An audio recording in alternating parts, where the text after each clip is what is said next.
सभी को जय मसीह की। देखिए आज हम हिंदी बाइबल के प्रभु यीशु मसीह के एक सुंदर वचन को देखेंगे जो नए नियम की बुक कुरिन्थियों पहली कुरिन्थियों 3 अध्याय के 16 और 17वें वचन में जो बात लिखी है उस बात को हम समझेंगे। आपको मेरी स्क्रीन पर दिखाई दे रही होगी, ये बात लिखी है कि परमेश्वर ने कहा है, तुम नहीं जानते कि तुम परमेश्वर का मंदिर हो और परमेश्वर का आत्मा तुम्हें वास करता है। जो कोई इस मंदिर को नाश करेगा उसे परमेश्वर नाश करेगा। हम जानेंगे यह बात परमेश्वर ने किसके लिए कही है। सच में देखिए, आपको कई बार ये वचन को सुनाया गया होगा, इसको आप जानते भी होंगे, अर्थ भी जानते होंगे, क्योंकि साधारणतः हमें ये इस वचन का अर्थ बताया गया है लोगों के द्वारा कि ये वचन कहता है कि हम अपने शरीर को नाश नहीं कर सकते, हम कुछ गलत चीज़ों को नहीं यूज कर सकते, जैसे तम्बाकू, शराब, हम आत्महत्या नहीं कर सकते। हाँ, ये वचन का इसका अर्थ ये भी है, हम इन चीज़ों को भी छोड़ सकते हैं, क्योंकि हमारे शरीर पर हमारा अधिकार नहीं है। हमें परमेश्वर ने परदेशी बना के भेजा है और हमें परमेश्वर ने इसीलिए रचा कि हम परमेश्वर की महिमा करें। परंतु हम देखेंगे इस वचन के वास्तव में इस वचन का अर्थ क्या है, उस वचन को हम समझेंगे। हम देखिए शुरू से पहली कुरिन्थियों के अध्याय को हम 3 अध्याय को हम देखेंगे शुरू से पहले वचन से, और हम समझेंगे। आप इस वीडियो में एंड तक बने रहेंगे तो आप भी समझ जाएंगे ये वचन सच में किसके बारे में कहा गया है, या यीशु मसीह ने या परमेश्वर ने ये बात किसके बारे में कही है। जो पौलुस ने ये पत्री लिखी है, या यह बात किस व्यक्ति के बारे में कही है, ये हमारे स्वयं के बारे में कही है या दूसरे के बारे में, इस वचन को हम समझेंगे। देखिए, जो भी सवाल हैं वो सभी वचन को आपको मिल जाएंगे और आप जान जाएंगे, आपके मन में हाँ, आप समझ जाएंगे कि हाँ, वचन ये किसके लिए कहा गया है। देखिए, हम शुरू से वचन पर चलते हैं। 3 अध्याय के पहले वचन को निकालेंगे। आप मेरी स्क्रीन पर देखते रहिए, या आप बाइबल में भी देख सकते हैं, मैंने सभी वचन बाइबल से लिए हैं। देखिए, पहली कुरिन्थियों के पहले वचन को हम देखते हैं। हे भाइयों, तुम में से इस रीति से बातें ना कर सका। हे भाइयों, मैं तुमसे इस रीति से बात ना कर सका जैसे आत्मिक लोगों से, परंतु जैसे शारीरिक लोगों से और उनसे जो मसीह में बालक हैं। मैंने तुम्हें दूध पिलाया, अन्न ना खिलाया, क्योंकि तुम उसको ना खा सकते थे, वरन अब तक भी नहीं खा सकते, क्योंकि अब तक शारीरिक हो, इसलिए कि जब तक तुम में ईर्ष्या और झगड़ा है, तो क्या तुम शारीरिक नहीं और मनुष्य की रीति पर नहीं चलते। देखिए, शुरू से वचन को पढ़ते रहिए। आप वीडियो को स्किम करके भी बाइबल में पढ़ सकते हैं।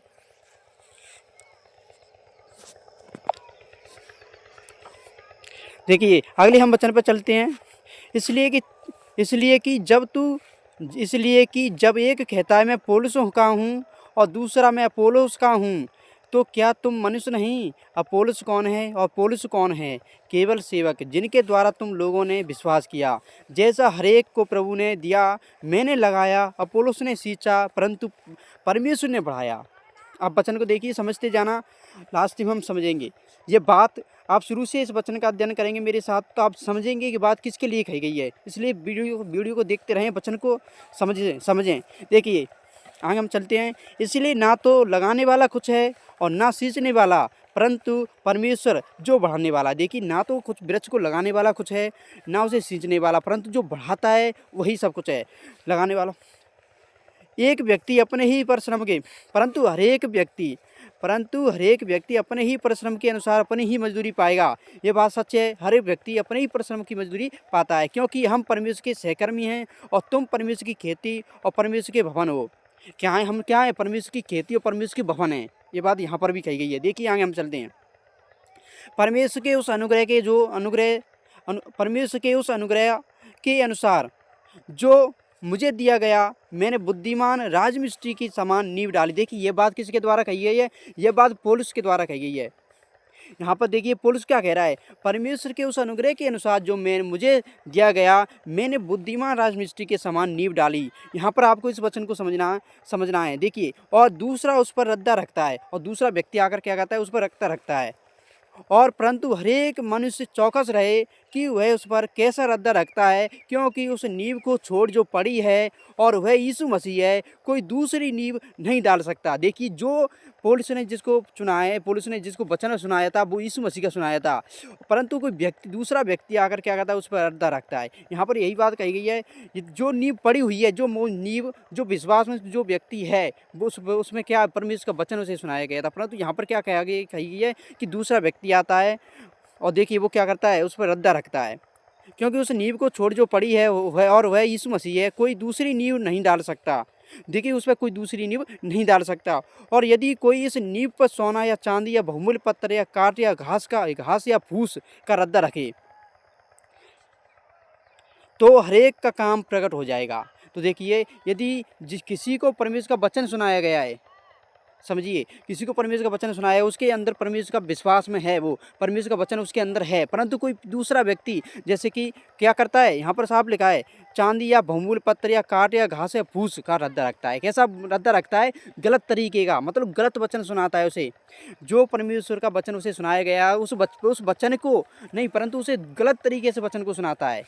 क्या करता है? गलत तरीके से वचन को सुनाता है और परमेश्वर उसे क्या कर देता है? भटका देता है, उसके मन में संदेह पैदा कर देता है। ये बात यहाँ पर कही गई है। जैसे कि पौलुस ने तो एक अच्छी बुद्धिमान मनुष्य की तरह नींव डाली थी, परंतु दूसरा उस पर रद्दा रखता है, दूसरा व्यक्ति आकर उस पर रद्दा रखता है, परंतु हर एक मनुष्य चौकस रहे कि वह उस पर कैसा रद्दा रखता है। इसलिए हमें चौकस रहना है कि हमें जो वचन सुनाया गया जा रहा है वह कैसा सुनाया जा रहा है। ये जो व्यक्ति हमें परमेश्वर में जोड़ा है, जिसने हमें परमेश्वर में बताया वचन, वो बाइबल के अनुसार है कि नहीं। देखिए पहले समय में क्या करते थे, जब लोग पौलुस का प्रचार सुनते थे ना, वो अपनी बाइबल को जाकर बाइबल में देखते थे क्या पौलुस ने बाइबल के अनुसार बोला है कि नहीं। ऐसे ही हमें आज के समय में भी जो कुछ सुनाया जा रहा है उसको बाइबल के अनुसार देखना है। यदि कोई व्यक्ति दूसरी बात कहता है तो उस पर हमें उसके अनुसार हमें चौकस रहना है। ऐसा नहीं कहना है कि ये बात वचन के अनुसार नहीं है तो हमें उस व्यक्ति की बात क्या है, उस व्यक्ति की बात नहीं माननी है जो वचन के अनुसार या वचन के खिलाफ बोलता है। देखिए हम शुरू लास्ट में समझेंगे, आप वीडियो को देखते रहिए, समझिए। देखिए जो आगे हम देखते हैं तो हर एक का काम प्रकट हो जाएगा, क्योंकि वह दिन उसे बताएगा, इसलिए कि आग के साथ प्रकट होगा और वह आग हर एक का काम परखेगी कि कैसा है। जिसका काम उस पर बना रहे वह स्थिर रहेगा, वह मजदूरी पाएगा, और यदि किसी का काम जल जाएगा तो वह हानि उठाएगा, पर वह आप बच जाएगा परंतु जलते जलते। देखिए यह बात किसके लिए कही गई है?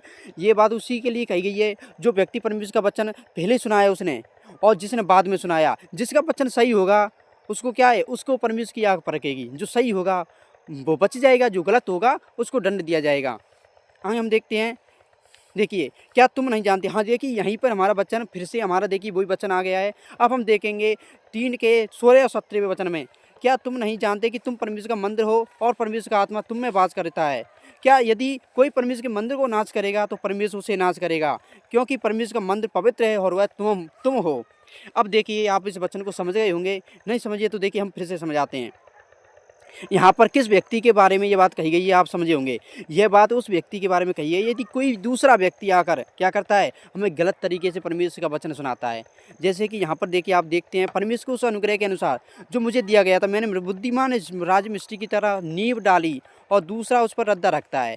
देखिए दूसरा उस पर क्या रखता है। नींव तो अच्छी पड़ी थी, अच्छी नींव थी, परंतु दूसरे ने आकर उसे आगे बढ़ाया। यदि आप मकान बनाते हैं, उस नींव तो मजबूत है, परंतु दूसरा व्यक्ति आकर उस पर क्या करता है, गलत तरीके से घास फूस के रद्दा रखता है, या उसमें मसाला नहीं मिलाता, क्या होगा फिर आगे जाकर ऊपर जाकर वो दीवार क्या होगी, गिर जाएगी।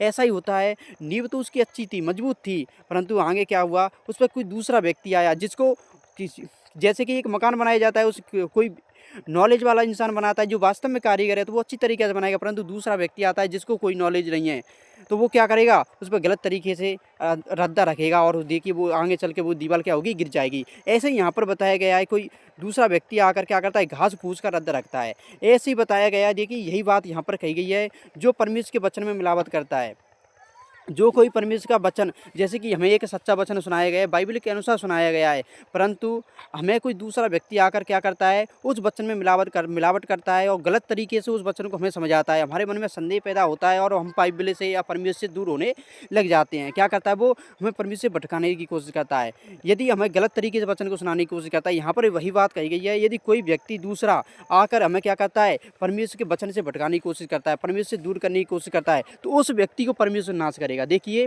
जो व्यक्ति वचन को सुनना है, जैसे मैं आप विश्वासी हैं, हमें कोई पास्टर हमें वचन को सुना रहा है, परंतु एक पास्टर तो सही तरीके से सुना रहा है, परंतु एक पास्टर हमें गलत तरीके से सुना रहा है। जिसने हमें सही सुनाया उसकी बातें हमारे अंदर हैं, परंतु जिसने गलत सुनाया उसके कारण क्या हुआ, हम परमेश्वर से भटक गए या परमेश्वर के वचन से दूर हो गए। हमें लगा कि ये परमेश्वर तो गलत है, कोई ये बात करता है, कोई वो बात करता है। देखिए उसमें क्या होगा, उस व्यक्ति को दंड मिलेगा। यहाँ पर साफ कहा गया है, तो हर एक काम का उस पर काम प्रकट हो जाएगा, क्योंकि वह दिन उसे बताएगा, इसलिए कि आग के आग साथ प्रकट होगा और वह आग हर एक का काम परखेगी कि कैसा है। जिसका काम उस पर बना हुआ स्थिर रहेगा वह मजदूरी पाएगा, और यदि किसी का काम जल जाएगा तो वह हानि उठाएगा। यहाँ पर वही बात कही गई है, जो कोई परमेश्वर के शरीर को, परमेश्वर के मंदिर को नाश करेगा। अब यहाँ पर वही बात आती है कि हमारा शरीर क्या है, परमेश्वर का मंदिर है, और हमारे शरीर को, जैसे कि हर एक प्राणी है, उसका क्या है, उसका शरीर क्या है, परमेश्वर का मंदिर है।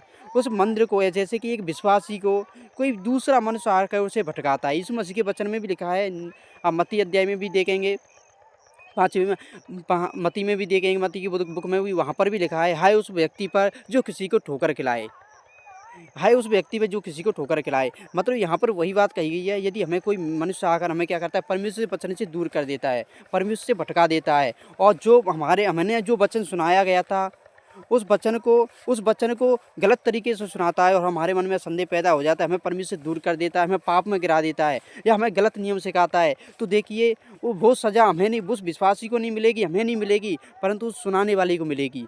परमेश्वर उस सुनाने वाले को नाश करेगा। यहाँ पर वही बात कही है, उस सुनाने वाले के लिए कही गई है।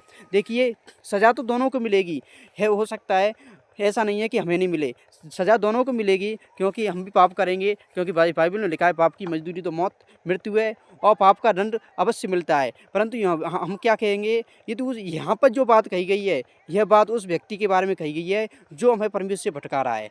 यह बात वही इसीलिए कही गई है कि वो व्यक्ति समझे, इसे सुने और समझे, और वो ऐसा ना करे, क्योंकि परमेश्वर का मंदिर पवित्र है, और परमेश्वर का मंदिर हम लोग हैं।